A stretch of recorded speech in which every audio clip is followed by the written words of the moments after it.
तोहरा बाप के न हटे कश्मीर जे तकबा त चीर दे हम। तोहरा बाप के न हटे कश्मीर जे तकबा त चीर दे हम।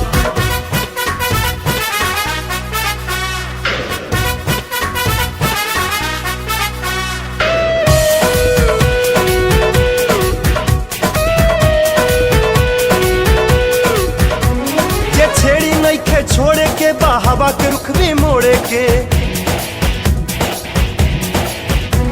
उस बैठी के गुरूर अपना दम पे लड़के तोड़े के। छेड़ी नहीं खे छोड़े के हवा के रुख भी मोड़े के। उस बैठी के गुरूर अपना दम पे लड़के तोड़े के।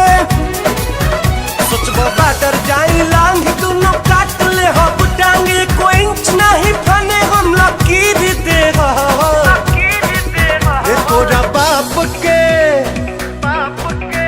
तोरा बाप के न हटे कश्मीर जे तकबा त चीर दे हम। तोहरा बाप के न हटे कश्मीर जे तकबा त चीर दे हम।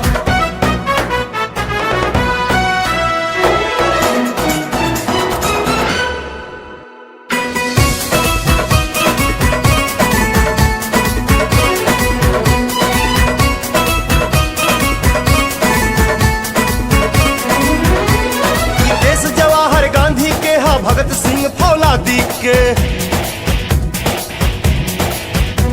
अब्दुल हमीद अशफाक लड़े क्रांति में जंग आजादी के। देश जवाहर गांधी के भगत सिंह फौलादी के। अब्दुल हमीद अशफाक लड़े क्रांति में जंग आजादी के। चाहे